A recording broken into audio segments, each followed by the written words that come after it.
Hi everyone, and today we'll be starting with the most important chapter in your syllabus, that is management and administration. It's a very long chapter. There are a lot of things that you have to remember in this chapter, and this chapter comes for around 20 to 25 marks. So out of your 100 marks paper, out of which 60 marks is for corporate law, 20 to 25 marks of this is dedicated to this particular chapter. So it's very important. I have tried to summarize this in the charts as much as possible so that it's easier for you to recollect these pointers and answer the questions in the examination. If you understand it well, if you revise it frequently, then you will be able to remember the pointers in the chapter and it will be helpful. I have posted a audio note of this chapter on the Telegram channel. So if you want to revise it, like if you just want to kind of listen or go through it, you can go to the Telegram channel, quickly listen to the audio note and then revise the chapter. So that will be extremely helpful for you. So now starting with the chapter, first we'll be starting with something else, not the first part of the chapter. Basically the chapter is divided into just quickly I'll show you 4 parts. First is pertaining to your registers, then it pertains to annual return, very important. Then there's meetings, so you have things which you do before the meeting, like sending out the notice, and during the meeting you need to have quorum, chairman, voting, proxy, all of that. And then after the meeting, when you have to prepare the minutes, the requisites for convening a meeting, and what are the provisions when you have convened the meeting, and what are the kind of resolutions and things that you pass. All of that will be covered in the last part. So this is how the chapter has been divided. We'll be doing it a little differently. So first, coming to meetings. Meetings are different kind of meetings are held by the company. One you have is your board meetings, where the board of directors meet and decide on what they want to do. That is something which is held frequently. Whenever the board wants to meet, they can meet and have a meeting. Then there are class meetings. So particular class of investors or class of creditors, like they are a particular class and they want to meet together, then that will be called as a class meeting. Then you have your general meeting. General meeting is when the shareholders of the company, the members of the company, when they are called forward, it's called as a general meeting. Now in general meeting you have two types. One is called the annual general meeting and the second is called as the extraordinary general meeting. So annual general meeting, like the name suggests, is annual, which is only once in a year. Extraordinary is when you don't want to have, like if you want to meet the shareholders but you don't want to wait till the AGM, then you have your EGM. So annual general meeting is the most important meeting of the company.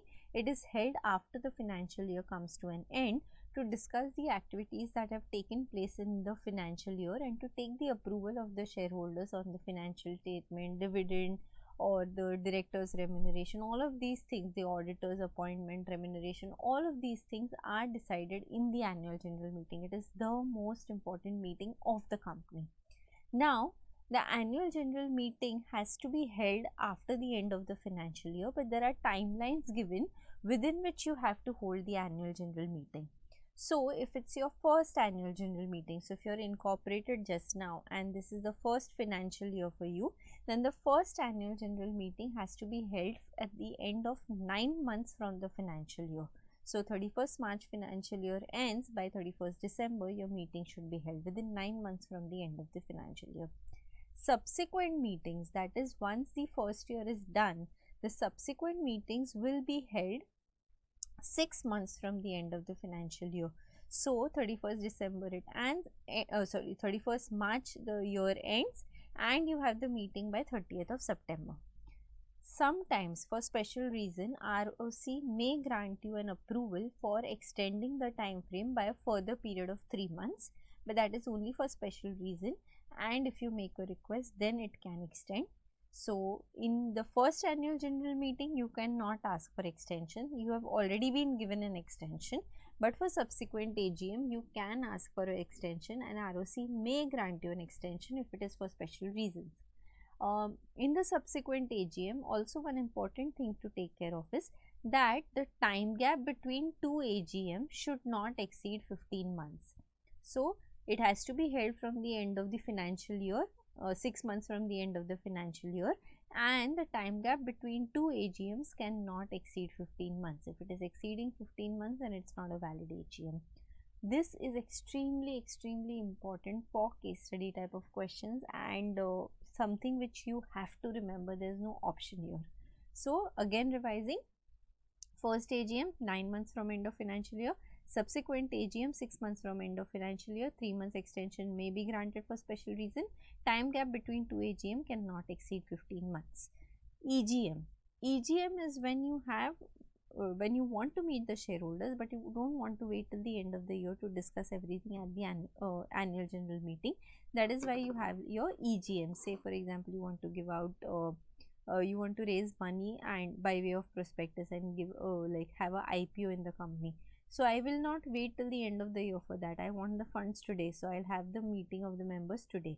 So at any point of time where I feel that I need to meet the shareholders, then I will hold the EGM and I'll call them. But sometimes it may happen that the members themselves will decide that they want a meeting to be held, a shareholder meeting to be held, and they will request the company that okay, we want a EGM to be held. In that case, once the notice has been given by the members to the company, within 21 days they have to hold a meeting, not later than 45 days. So between 21 to 45 days from the date of receipt of notice, the company will have to hold the EGM and the members will have to come and attend the EGM. And if the company is holding the EGM, if it fails to do so, if it is not able to organize a meeting within the 45-day period, then in that case the members will request the company to give all the details of the shareholders or the members, and then they will send out a notice to the members saying that the EGM is being held on this particular date. It can be held at any time within 3 months from the date the notice was sent to the company. So within 3 months you can have it any point of time, and then the members will attend the meeting. All the costs which will be borne by the members for holding the EGM, for sending out notices, will be borne by the company. So whatever the expense they incur, the company will have to reimburse the members. So this is a requisition by the members. Who can make the requisition? Not everyone can make the requisition. If you are holding more than 1/10 of the paid up capital or 1/10 of the total voting power of the company, only then you can make a requisition. Only these shareholders can come together and make a requisition to the company, and then the meeting by the requisitionist will be called. Now coming to the second part pertaining to annual return.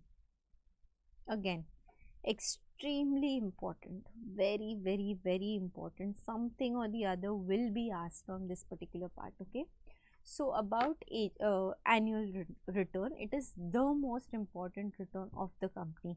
If you are a private company, if you are a OPC, if you are a section 8 company, the act gives you exemptions at many places, and these exemptions are allowed and permitted only and only if you filed your annual return. So annual return is very important return to be filed by the company.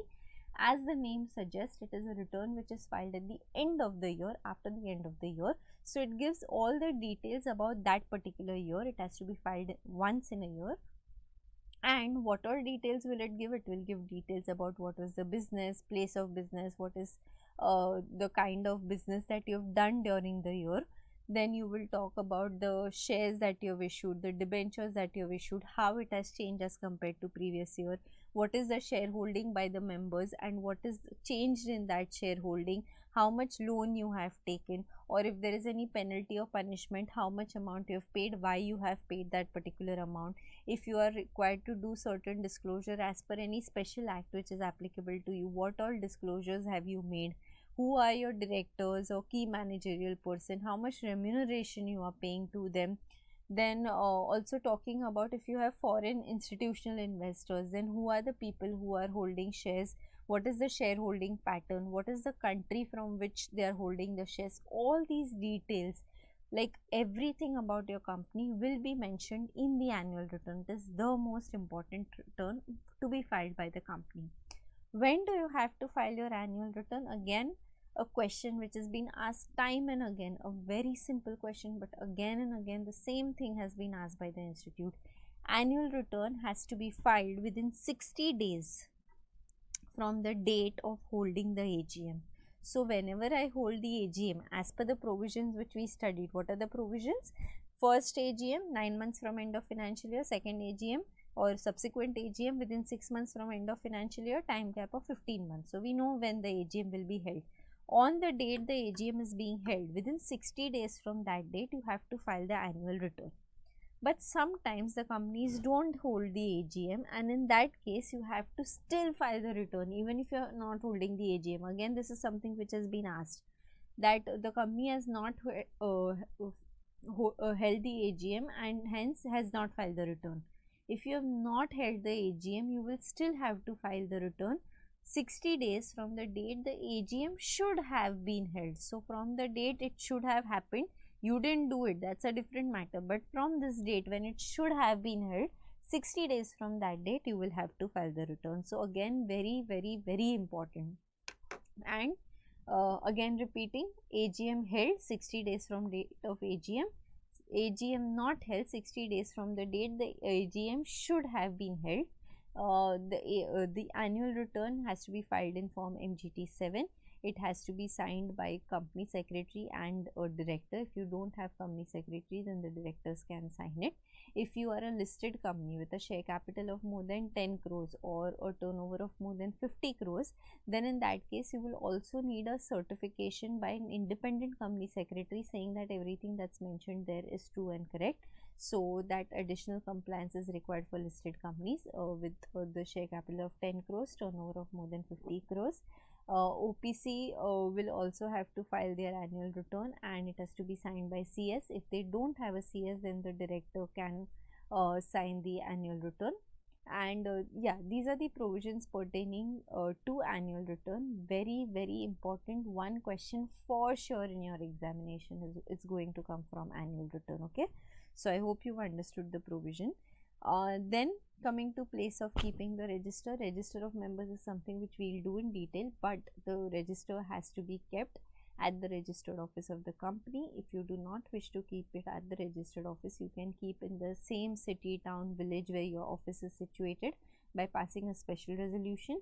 And if you want to keep it anywhere in India, except like if I have a registered office in Bombay, I don't want to keep it in Bombay, but I want to keep it somewhere else in India, then in that case I can keep the register at a place where 1/10 of the total number of members reside. So wherever the members reside, I can keep the register there by passing a special resolution.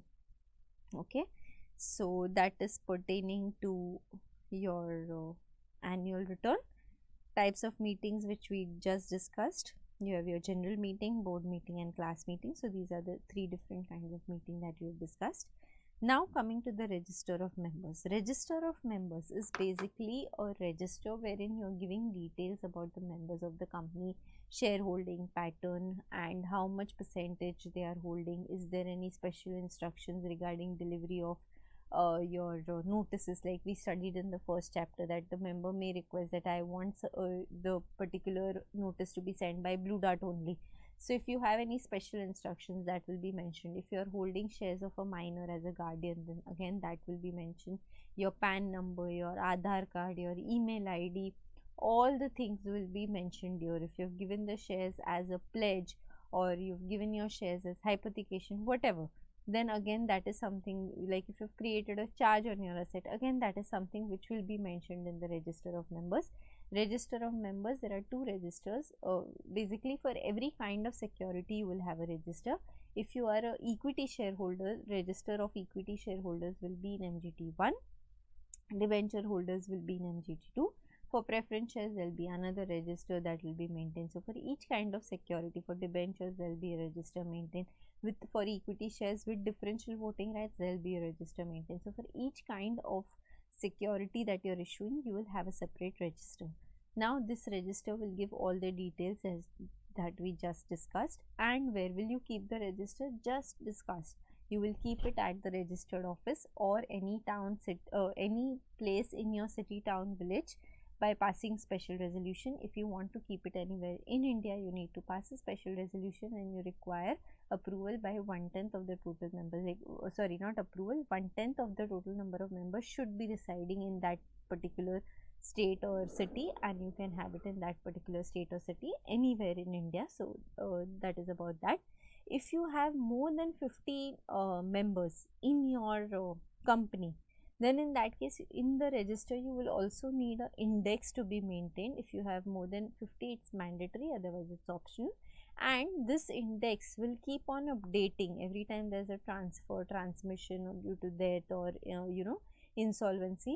Then in that case, that register will keep updating with the details that are changing, and of course the register will also change, so you'll have to keep the register up to date.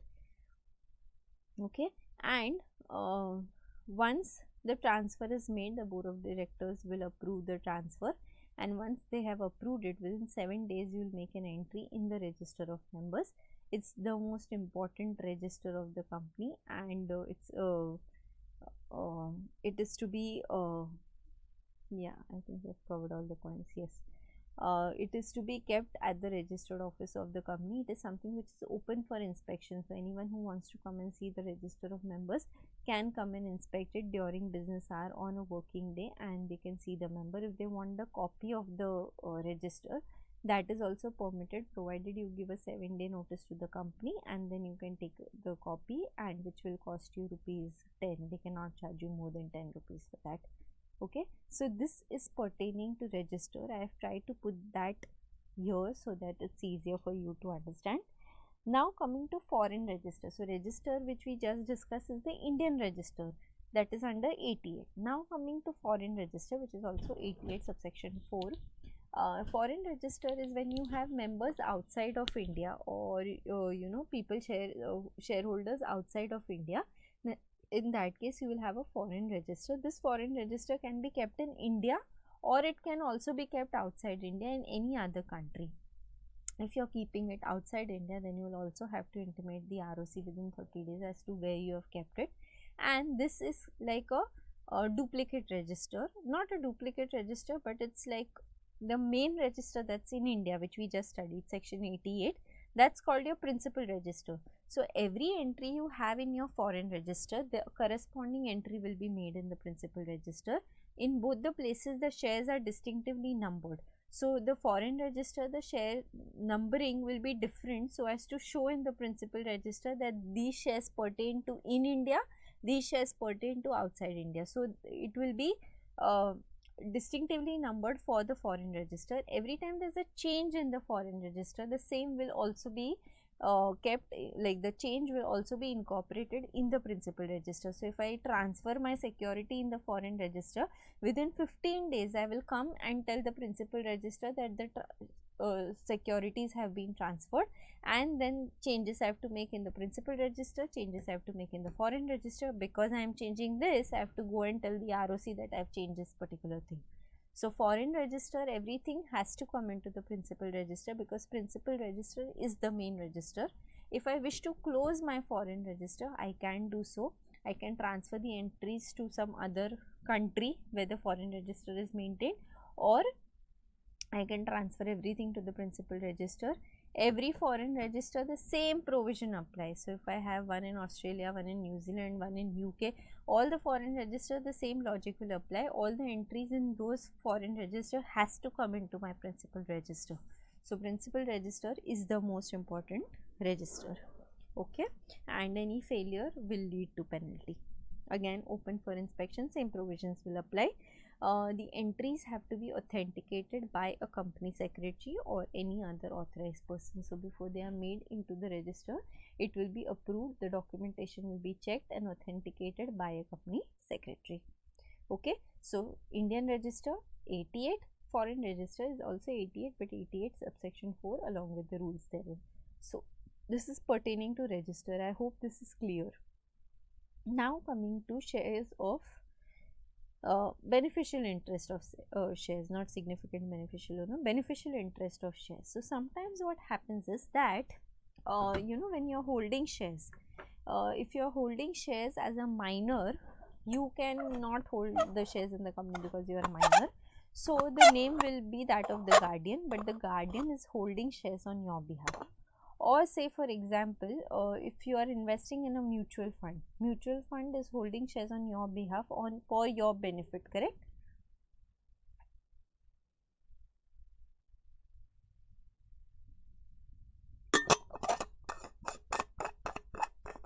So if there is any change, uh, if there is any dividend that's declared by the company, if you are the beneficial owner or the beneficial interest in the shares is yours, then in that case what will happen is that the dividend you will get the benefit out of it, correct? The person whose name is in the register of members, that's a guardian, will not get any benefit. You are getting the benefit. So you have beneficial interest in the shares that is being held. If you have a beneficial interest in the shares that are being held, then you have to intimate the company that I have beneficial interest in the shares. Or if you don't have, you give a declaration saying I don't have any beneficial interest in shares. You have to give the declaration in MGT4, and any changes to this declaration or any changes to the beneficial interest holding will have to be intimated in form MGT5. And whatever changes are there, beneficial interest, once you give it to the company has also to file the same with the ROC.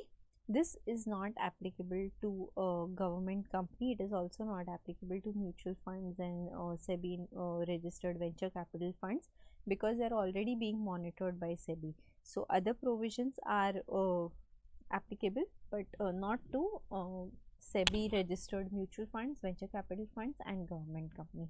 So this is about the beneficial interest in the shares.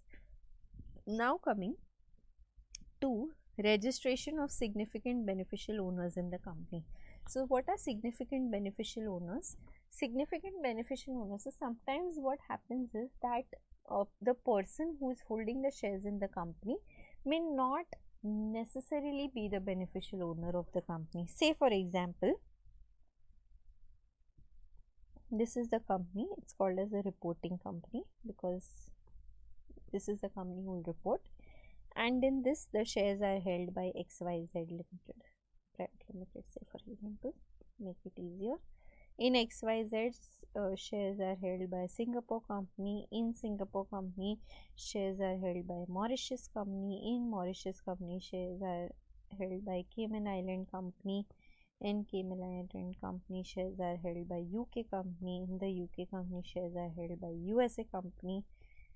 And in USA company, shares are held by, say, a terrorist or a don basically. So here he can hold shares in the reporting company directly, but he prefers not to do so, and he is doing this. Whatever money gets here gets transferred here, then here, then here, and then it gets to his account. So in this case, he is the significant beneficial owner if he holds more than 25% of the shares in the company, or significant influence. Significant influence, basically you can control the operating decisions or financial decisions of the company. So if you're holding 25% or more shares, or you are holding significant influence in the company, then in that case you will become a SBO. The rules say, companies rules say, that you hold more than 10% of share capital or distributable profits or voting power, or you have significant influence, then in that case you will become a SBO. So if you're holding anything more than 10%, then you will become a SBO. If you are a SBO, and if I as a company suspect that okay, this is held by Mr. A who is a terrorist, then I will send out a notice in Ben 4. I will tell the company who is holding shares in my company, in that particular name, I will tell him that please give me the details of your beneficial owner, that who is the beneficial owner of the shares that is being held in your company, and then they have to intimate the same to me saying that this is what is there. If the information that they give is true and correct, and if I am satisfied that okay, they have accepted Mr. A, the terrorist, is the significant beneficial owner, I will file the same with ROC within 30 days. But if they do not provide me the sufficient details which I am looking for, and I feel that they have not given me enough information, then I can go to the tribunal within 15 days, and I can tell the tribunal that this is how it is. I believe that significant beneficial owner, the details are not being shared with me, and tribunal will hear both the parties and then will pass necessary orders and may ask this particular company to give the details of significant beneficial owner. Once he gives me the significant beneficial owner details as per the tribunal's order, I will file the same with ROC. When the amendment happened to this particular clause, so this is how it normally happens. I will suspect someone to be the beneficial owner. Beneficial owner is when I am holding more than 10% of share capital, voting power, distributable profits or significant influence. As per the section it is 25%, but as per rules it is 10%. Now if I am holding that 10%, then in that case I am the significant beneficial owner. If I know I am the significant beneficial owner, within 90 days I can go and tell the company that okay, from today, like within 90 days from becoming significant beneficial owner, I go and tell the company that I am the significant beneficial owner. He will take it on record, file the same with ROC within 30 days. Second is that he does not come and tell me that he is a significant beneficial owner. I will go tell him, give me details, who is a significant beneficial owner. He has to give the details, I will file with ROC. But if he doesn't give me the details, I go to tribunal within 15 days, and tribunal will ask both the parties, hearing will happen, and then ask the party to give the information. Then he will give the information, and then I will go to ROC. This is about significant beneficial owner. The onus or the responsibility of finding and informing the ROC of the significant beneficial owner is that of the reporting company. So, the reporting company is someone who is responsible for stating whether the person is a significant beneficial owner or not. Okay. So, these are the provisions pertaining to significant beneficial owner, and I hope you are understanding and this is helping you out and clearing out all the lengthy portion that has been discussed in the module. So this is just like a summary for you to understand okay what exactly it is trying to tell you. So I hope this is helping you. Now coming to the closure of register of members. So we did what is register, what are the things, shareholder register, MGT1 debentures, MGT2, place where it has to be kept, index to be maintained, that we have done. Then we did foreign register for foreign shareholding, where every corresponding entry is to be made in the principal register within 15 days, then show it to the ROC within 30 days. If you want to close register, you can close register, that we did.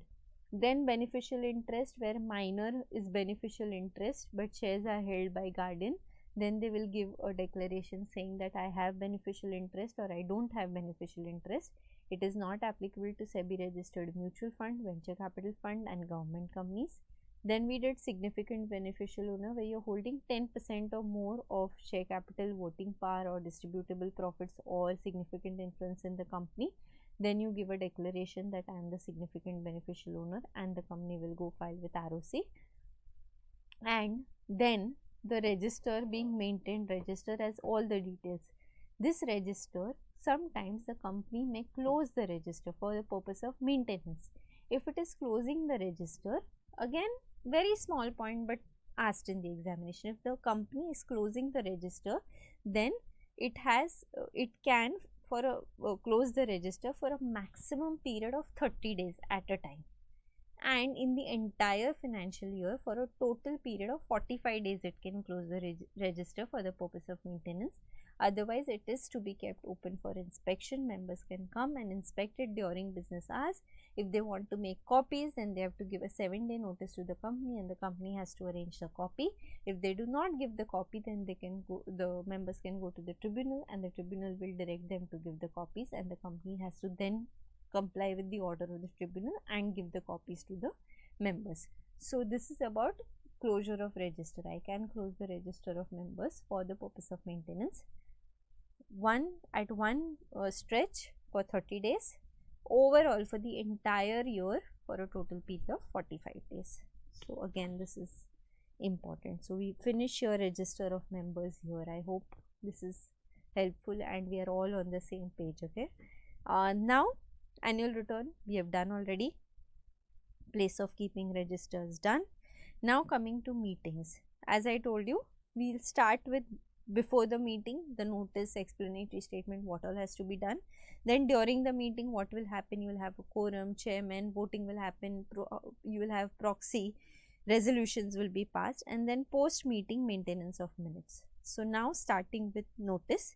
Notice, whenever you want to call for a meeting, you have to send out a notice intimating them in advance that we want to have a meeting to be held. In this case, you have to send out a 21-day clear notice. What is a 21-day clear notice? The date on which you are sending the notice and the date of the meeting, both are to be excluded, and in middle you need to have 21 days.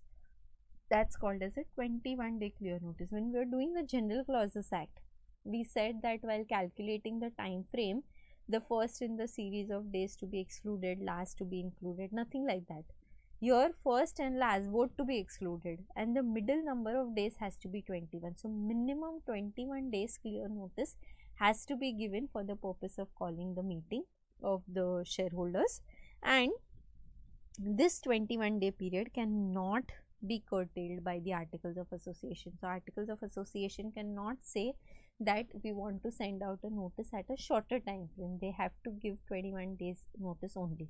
But sometimes it may happen that it's not possible to give a 21-day notice and you want to hold a meeting earlier, so you want to do a shorter time frame.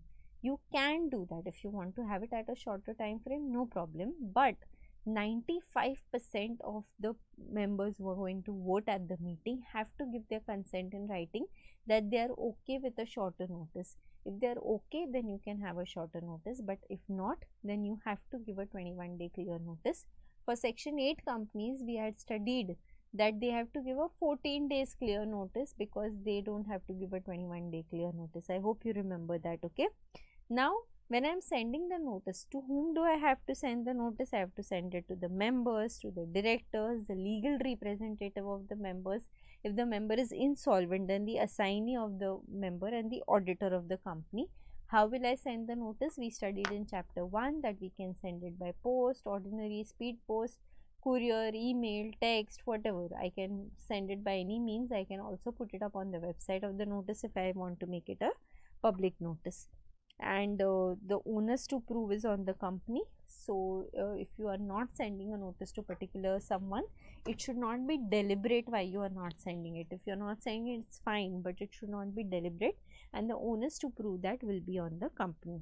The different kind of meetings that will be held is we know the general meeting and the annual general meeting that will be held. Here, as we discussed, that you can have a shorter time frame provided 95% of the shareholders are agreeing to the fact that a shorter notice can be sent. If it's a company with share capital, 95% of the total paid up capital should be held by them. If it is company without share capital, then 95% of the voting power. So if these members are agreeing to send a shorter notice in writing, giving their consent, then it can be held at a shorter notice. Otherwise, 21 days clear notice is the bare minimum that is required to be sent. Now, what are the things that I will include in my notice? So just think logical, nothing to be remembered, to be honest. If I am sending out the notice, I will say at what day, time, place I am holding the meeting. Then I will give details about what are the things I am going to discuss at the meeting, so that they know in advance that what is going to be discussed and they come well prepared for the meeting. If they have any questions, then they can come and tell me that okay, we have any questions and what are the questions that they want to ask. And this has to be issued by the board of directors. So this is basically your agenda of the meeting. As to what exactly you're going to do at the meeting is something that you will also mention in the notice of the meeting. Now coming to again a very important part in your chapter is about explanatory statement under section 102. It says that if you are doing ordinary business, what is ordinary business? Ordinary business is financial statements, considering the financial statements, declaration of dividend, appointment of directors in place of retiring, appointment and fixing of remuneration of auditors. These are ordinary business. Anything apart from this ordinary business will be termed as special business. So if you are discussing anything other than these four things, it means you are transacting a special business. If you are transacting a special business, then you need a explanatory statement. What is an explanatory statement? It's basically giving details of what exactly is the business that you're planning to do, like what is the exact business that you're planning to discuss in the meeting, and details about that particular special business has to be mentioned here. If, say for example, you're giving a contract to a particular company to do certain work, or you are taking a very big contract from someone to get some work done, and if any director or key managerial person is interested in that particular company, they are holding more than 2% shares in the company, then the explanatory statement will also state that okay, the director is holding more than 2% stake in the company. Why is it important for me to know? Because if the director is holding shares in that company, then he is also interested in that company. There can be a conflict of interest. I would want my my directors to be independent and to kind of decide what is best for the company. But if they are also holding shares in the other company to whom I am giving the contract, he will want more revenue there also. So then there is a conflict of interest. So to avoid conflict of interest, what you say is that you disclose in advance that there is shareholding by the director, and then let the members decide whether they wish to go and give the contract to that company or they don't want to give the contract to that company. And hence it is important to be mentioned in the explanatory statement. So explanatory statement is required when there is no ordinary business discussed. What is ordinary business? Financial statements of the company, dividend declaration, appointment of directors, appointment and remuneration of auditors. These are ordinary business. Anything apart from this is special business. If special business, you need explanatory statement. If explanatory statement, you show that the directors, key managerial person are interested in any of the business and if they are holding more than 2% of stake in that particular company. Okay, so that is about meetings. Meetings, 21 days clear notice, date of sending notice and date of the meeting to be excluded. One important point which I missed out here was that if you have if you're sending the notice by post, then in that case, in that 21 days, you add 48 hours, sorry, and then start 21 days. So once you have sent it by post, you wait for 48 hours. After the end of 48 hours, you start counting 21 days and then the 21-day period. So in AGM, when you're sending by post, you have 21 days and 48 hours together. So total of 23 days kind of a thing. Okay. Yes, so that is about meeting. 21 days clear notice that is required to be sent to auditors, members, directors, insolvent members, legal representatives. All of them you have to send the meeting notice. If you want to do it at a shorter time frame, 95% of the paid up share capital or voting power, whoever is holding, they have to approve of having the meeting at a shorter notice. If they approve, then it's fine, otherwise it's not fine. And if you are doing ordinary business, financial statement, dividend, appointment of directors, appointment of auditors, then you don't need an explanatory statement. But if you're doing anything other than these four things, then it's special business, you will need an explanatory statement, and the explanatory statement will also state that how are the members, directors interested, and if they are holding more than 2% stake in the company. Now coming to quorum. Quorum is basically the minimum number of members who have to be present, in the meeting for the meeting to be conducted. There is a limit which is given by the act, but your articles of association can state a higher amount. So if your articles is giving a higher amount, then you have to comply with that higher amount requirement. Otherwise, you have to comply with the requirements of the act. It says that if you are a private company, you need at least two members to be personally present. If you are a public company, then there are three clauses. If your members are less than 1000 to 5000 and more than 5000. If your members are less than 1000, you need 5 members. If they are 1000 to 5000, then you need 15 members. And if they are more than 5000, you need 30 members. So these are the members who have to be personally present in the meeting for the meeting to be conducted. If you don't have this minimum requirement, say if I have 1000 to 5000 members, then 15 people are required. If I have say 12 people, my meeting is scheduled for Tuesday 11 a.m. Now I have 12 people present, but I need 15, correct? So what I'll do is at 11 a.m. I'll count, okay, 12. I need 15. I will wait till 11:30 a.m. half an hour from the meeting time. In this half an hour, these 3 people have to come and the quorum has to come to 15. If it comes to 15, I can hold the meeting. If it doesn't come to 15, then it will be adjourned to the next week. Same day, time, place and time may change if it's not possible to do that. The board of directors will give a 3-day notice for the adjourned meeting, saying the meeting has been adjourned because of want of quorum. So I will wait for half an hour. The members have to be present in half an hour. Say for example, members came like they came by 11:30, and there are different things. Okay, I'll just take a new page. So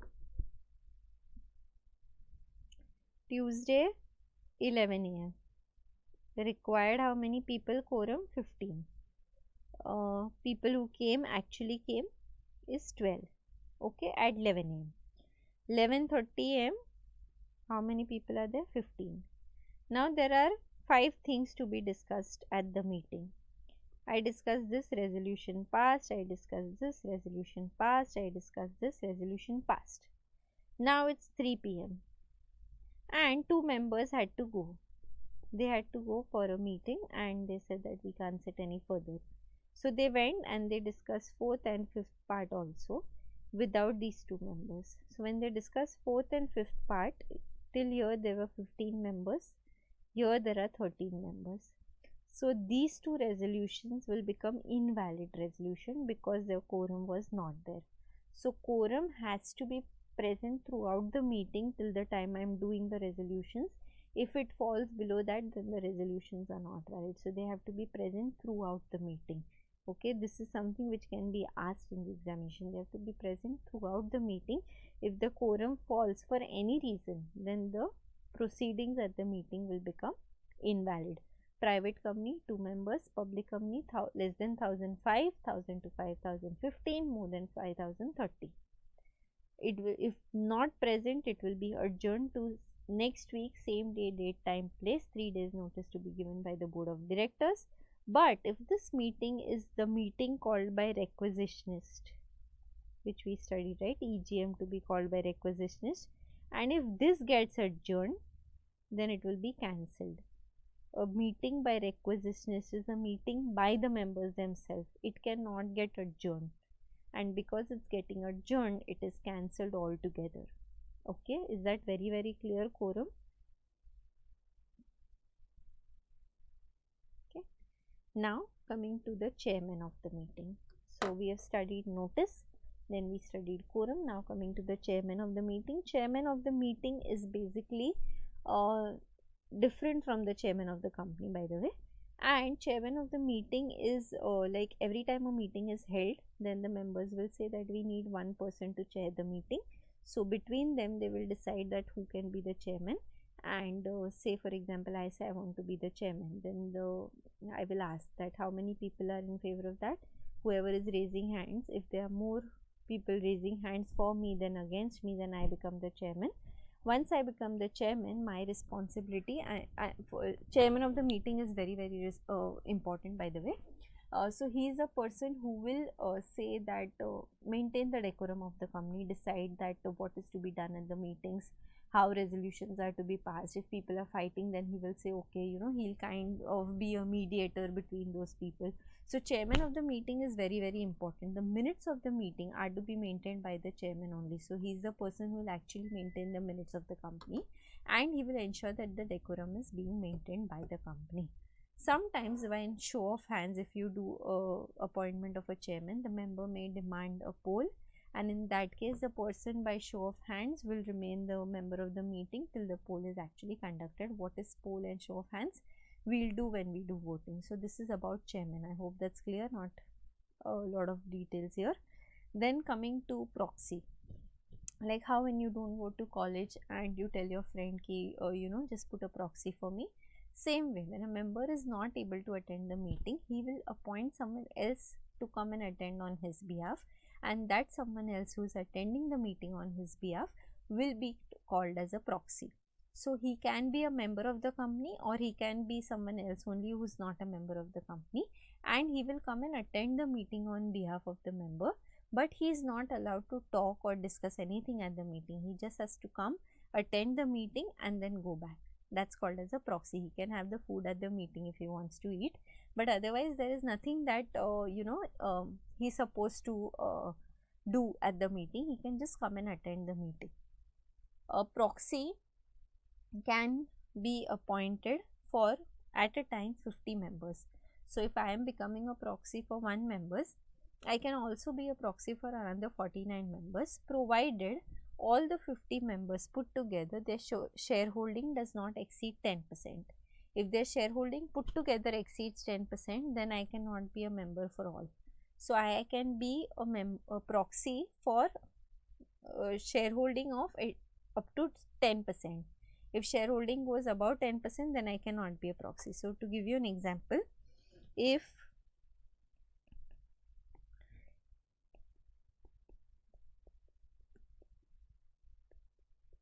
I want to be a proxy for A, B, C and D, then 2, 2, 4, 6 and 8, if they are holding 8%, which is less than 10%, correct, then I can be a proxy for all 4 of them. But say for example, in this case,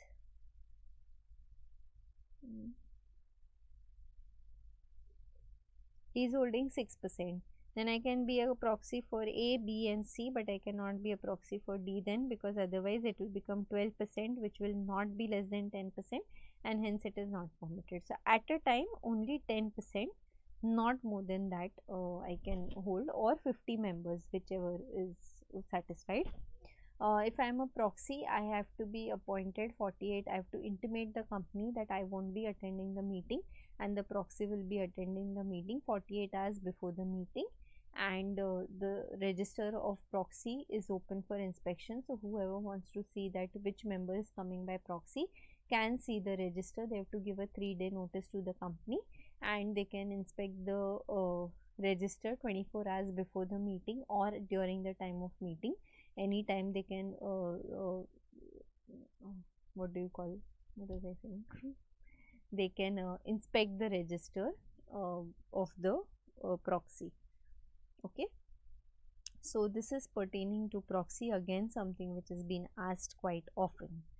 Now coming to the most important part, why do you have your meeting and quorum and proxy and all of that? Because you want to vote at the meeting. Voting is the most important part, and voting happens, then the resolution can pass. There are 4 different ways in which you can vote. First is voting by show of hands, where they will ask how many members are in favor. You raise your hands, they will count the votes, and how many are in against. Whoever is not agreeing will raise their hands, they will count the votes. Member in favor have to be higher than the member against for the resolution to be passed. So that is voting by show of hands. It's a plain vanilla voting that happens normally.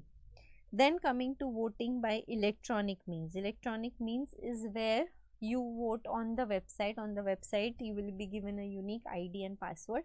You can log into the website, you put your name, and then you can see 2 boxes, vote in favor, vote against, and then you can decide what you want to do. You say vote in favor, then the vote is casted. You say vote against, then the vote is casted. So that is by electronic means. If you have more than 1000 members, then in that case, this is something which is introduced in the Companies Act 2013. So if you have more than 1000 members, then in that case you can have a voting by electronic means, and the members can vote before the meeting also, and after, like during the meeting also. So if I want to vote before the meeting, I can go and visit the website, vote, and then come for the meeting. But now, because I've already voted before the meeting, once I attend the meeting, I cannot cast a vote again, correct? Because I can't cast the vote twice, right? I can just put it once. So I can vote before the meeting, or I can vote after the meeting, and a scrutinizer is appointed. He is basically a person who will count the votes, because there are more than 1000 members when you do electronic voting. the scrutinizer will first count the votes casted at the meeting, then he will count the votes casted before the meeting, then he will see how many are in favor of a resolution, how many are in against. So for each resolution, okay, he will do, say for example, let's see here how it looks. So resolution 1, during the meeting and before the meeting, he will count the number of votes, 40, 20 in favor and against, 20 to 10, and then they will see 60 and 30. So sorry, not 60 and 30 sorry, yeah, then we'll count total 60 and 30, and then he will say that in favor are more, so resolution is passed. Then resolution 2, same thing. Resolution 3, same thing he will do. When will he do this? Once the meeting has ended. After the meeting has ended, 3 days from the date of the meeting, he will do this calculation by himself in presence of 2 witnesses, because he can alone be kind of not kept, can't just rely on a particular person. He has to be an independent person.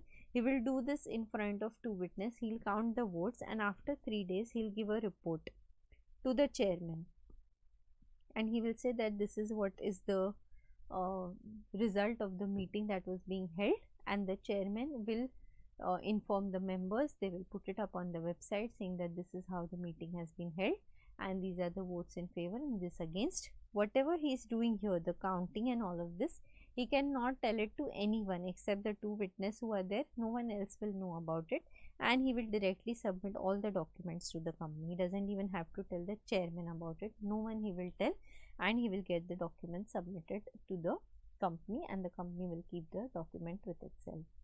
Is that clear? So that is voting by electronic means. Then coming to third part is voting by poll. So all of these details are mentioned here, so you can go through them. Voting by poll. Voting by poll is how you have seen KBC Kaun Banega Crorepati and the audience is voting. So that is voting by poll. Same thing that happens. That is voting by poll, fancy mode. Then there is also a desi mode, wherein there are 2 boxes kept, and one is favor, one is against. Everyone will be given a small chit. They have to write favor, against, and then they have to put it in the respective boxes. Then again the same thing, scrutinizer will come, he will count the meeting votes at the meeting, then votes which are done online on the poll if there is any, and then he will see how many votes are favor, against. 3 days he will give a report to the chairman will publish it, put it on the website. Same thing that is there is here. Sometimes members can demand a poll if they are holding more than 1/10 of the share capital. So this is voting by poll. Same thing as that, but a different way of voting. And last is voting by postal ballot, which is very, very important. It is when you have to discuss something very important with the members, and the act will specify, like how act specifies special resolution required or ordinary resolution required. Similarly, the act will specify whether the voting has to be done by postal ballot or not. If it mentions that voting by postal ballot only, then you have to vote by postal ballot only, then you cannot take a vote by any other means. What are the things? Voting by postal ballot is basically, once I have sent the notice, the members can vote either online by electronic means or by sending their vote by way of a post, and they will send the vote, and I'll have to take the vote on record. Same thing, scrutinizer will do all of that, but here it's by postal ballot, so they will send it by post or by electronic means within 30 days from the date of the notice of the meeting. So within 30 days they have to cast their vote, and then the matter will be decided. What are the things which require postal ballot? This is important. Alteration of object clause, alteration of AOA or MOA, then change in place of registered office, buyback of shares, variation in the right of shares, issue of shares with differential voting rights, then variation in rights attached to debenture holders, sale of whole of undertaking, giving loans of extended guarantee above specified limits. So these are the things which are specifically given by the Companies Act, which require a voting by way of postal ballot. So these are the 4 ways: voting by show of hands, by electronic means, by when there's more than 1000 members, voting by way of poll, and the last is voting by way of postal ballot. Okay, so I hope this is understood. So this is pertaining to your voting. If you have any member in the company who is a president or a governor or a body corporate, and because they cannot come personally and attend your meeting, they can have a person who is their representative who can come and attend the meeting. Representative will be for all purposes a member only. So if he is not coming, he can appoint a proxy like any other member. So they all have to appoint a representative who will act on their behalf, and they will have all the powers that a member has. Okay, it's a second like sundry provision, but to be stated. So are we clear? Are we in line with what's being discussed here?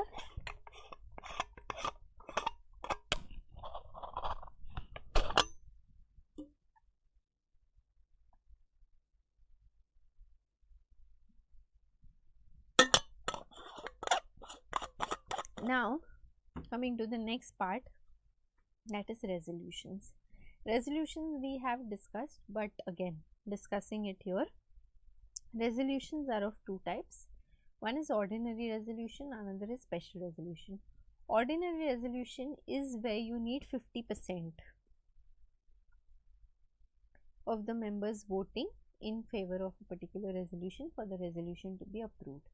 In special resolution, you need 75% of the members to agree. So where there are important matters, the act itself will specify that a special resolution is required in this particular case, and whenever they have said that a special resolution is required, at that point of time you will need approval of 75% of the members, because these are all important things where it has to be, say for example, I want to change the place where I am keeping my register of members. It requires a special resolution. Or for the purpose of accepting deposits, it requires special resolution. So wherever the act is, or for issue of prospectus, special resolution. So wherever the act states that a special resolution is required, then you have to take approval of 75% of the members, 75% or more. And otherwise, if nothing has been mentioned, it is deemed to be an ordinary resolution. So 50% or more agree and the resolution will be passed. There are certain resolutions which require special notice. Now these are different from special business. Special business is when you have a not ordinary business and where you need a explanatory statement. This is special notice. What are the things? Appointment of auditor other than retiring auditor at the AGM. A resolution that retiring auditor shall not be reappointed. He is eligible for reappointment, like how you have done in your audit. He is eligible for reappointment, but you are not appointing him, you are appointing someone else. Special notice. Remove auditor before the expiry of his office. Normally auditor will hold office till the end of the expiry period, but if you are removing him before that, then it's a special business, and that is to be stated. Appoint another director in place of the removed director. Notice shall send not less than 3 months but at least 14 days before the meeting, saying that you are going to have a special notice and that these are the things which are going to be discussed. This is not something which is done in the regular course of business, and hence this is something which requires special notice. If you are passing a resolution at the urgent meeting, then the date on which you actually pass the resolution, that is the date of the urgent meeting, will be the date of the resolution, and all the resolutions and agreements have to be filed with ROC within a period of 30 days in form MGT 14. Okay. Most of the filings with ROC are normally in the 30-day period. Now coming to the last part of this chapter, that is pertaining to minutes. It's a very small part. So everything that is being discussed in the meeting is to be recorded by way of minutes. Why is it important? It's important because sometimes when your friends meet, Mr. A, your friend, may say a different story of what happened. Mr. B may say it a little differently. Everyone will add their own spice while talking. So here we don't want that spice when it comes to resolution, correct?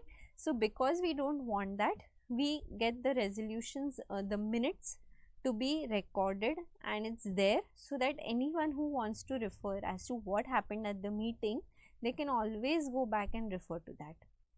Earlier there used to be a person like a company secretary who would come and sit down and write everything, but nowadays you can also record the meeting that is happening, and then later on you can sit and write down the things that are discussed at the meeting.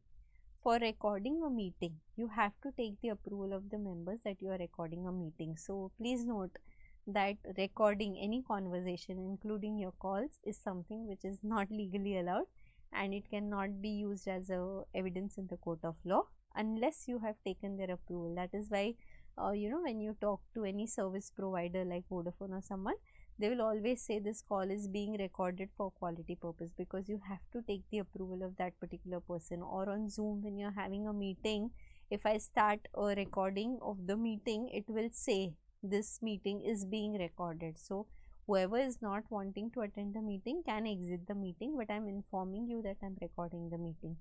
So recording has to be with the approval of members, otherwise it's illegal. So remember it when you record someone else's call. And minutes have to be recorded, and I will record everything that's happened at the meeting. Whose responsibility is it? It's the responsibility of the chairman to record the meeting, and he has to record each and every fact that is being discussed at the meeting the way it is, without adding any spice to whatever has been discussed at the meeting.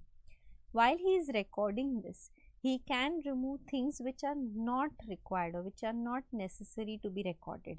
What are the things that he can remove? This is very important, again asked as a question. Is or could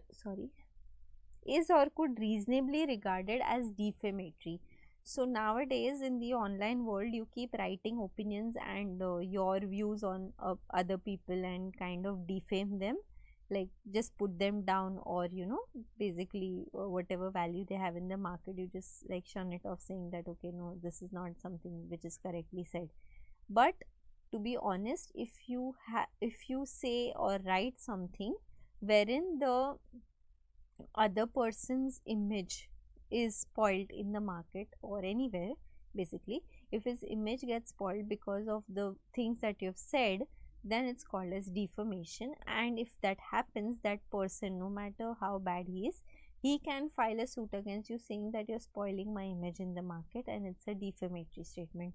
So when you're discussing a meeting, you may talk about your competitors, or you may talk about people who are not really relevant, you're just having a general talk. And if you say something which may appear to be defamatory, and chairman thinks that it's not something which is required to be mentioned in the meeting, the minutes of the meeting, then he can remove that. So anything which is defamatory, or it is irrelevant or immaterial. We were all having tea at the annual general meeting, and I started saying story about corona and how it affected someone in my building and all of those things. It's okay, it's a nice small talk to have, but it's not something that would appear in your minutes of the meeting. It's immaterial. It doesn't matter what happened to someone in my building, because it's not at all relevant for the minutes of the meeting. And something which is detrimental to the interest of the company, when I'm discussing something about my competitors, or I'm discussing some internal strategy, or I'm discussing something which is a very secret thing about my company, which I don't want everyone else to know. So this, which may harm my reputation as the company, I can remove that particular thing, and that can be eliminated by the chairman. So these are the three things: anything which is defamatory, anything which is immaterial, and anything which is detrimental to the interest of the company can be removed by the chairman, and other things will be mentioned. All the facts will be correctly given. The minutes book has to be numbered, and all the things have to be consecutively serially written in the minutes book. The minutes book has to be preserved forever, so you mostly keep the documents for a period of 8 years as per income tax also, but this has to be kept forever, like how you keep your formation documents forever. Similarly, this has to be kept forever. And minutes book is something which is open for inspection, so anyone who wishes to see the minute book can come to the office and inspect the minutes book during business hours on working day. If they want a copy of the minutes book, they have to give a 7-day notice, and then based on that 7-day notice, the company is required to give a copy, and it can charge not more than rupees 10. If you do not give the copy as a company when the members ask you to, then they can go to the tribunal, and the tribunal will order you to give the minutes book to them. Minutes can be maintained in electronic form, and if it's maintained in electronic form, then the directors of the company are the ones who will ensure the security of the minutes that are maintained, along with the company secretary, and basically all the officials of the company will ensure that the minutes are correctly maintained. So all this also, lastly, the minutes has to be filed with the ROC within 30 days. So all the minutes of the meeting will be filed with ROC within a period of 30 days. So this gets you to the end of the chapter. It's not so difficult as it appears. It's it's a lot of theory and a lot of things to be remembered. So keep revisiting the charts again and again, and I assure you will be able to kind of write the exam. Listen to the telegram voice note whenever you are traveling, so that it will be registered in your mind, and it is something you won't be able to forget. It's very easy chapter, to be honest. It's easy. It's just that you just have to remember the pointers, and otherwise there's nothing technical or something which is like negotiable instrument is technical. This is not technical, it's compliance that is to be remembered. It's not very difficult, you will be able to remember. Just keep revisiting everything again and again. And of course, if you have any doubts, please feel free to WhatsApp me. I'll be able to help you there and solve your queries. Thank you so much. Bye. Happy studying.